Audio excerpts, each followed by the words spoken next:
یک جی برخودرین شیخ مقصود زنارین کوبانی بحثا کلیین شری لدیجی چتین حکومت آدمکیا سوریه کر. زنارین کوبانی دازانی کوان لحلبه لهمبر چتیان حتی داوی برخودانه که به همپانی شاندانه و گوت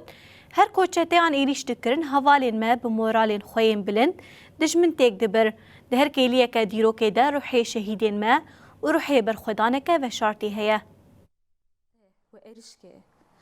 دخوازبو کردان تنبون بکه دخوازبو شیخ مقصود اشرفیه درخه دخوازبو دست سلسله شیخ مقصود اشرفیه که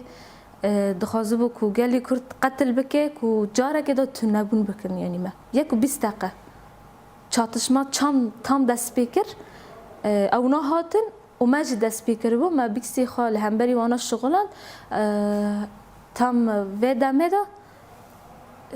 ملی دیتر دارد هاتن دما ملی دیتر را دهاتن از چون جبو حوالی خوا میزکم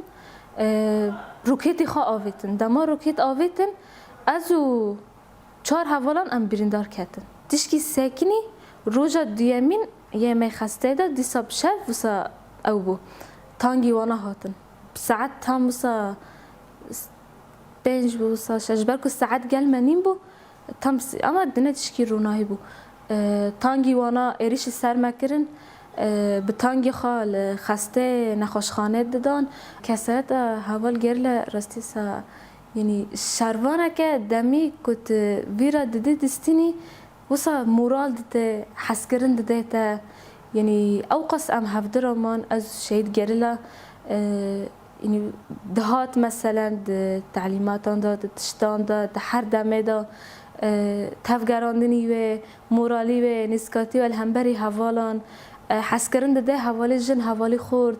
بگیشتیان را حواله که سرکه ذات دست بی که دا ایریش لسر جوا که کربون لسر ملت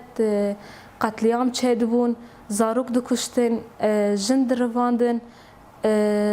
ظلامان مثلا هر کس بسا که داره دگرتن وانا مثلا قتل دکرن خویایه کو دخوازبون آزادی جنه تنبون بکن دخوازبون جنان تنبون بکن دخوازبون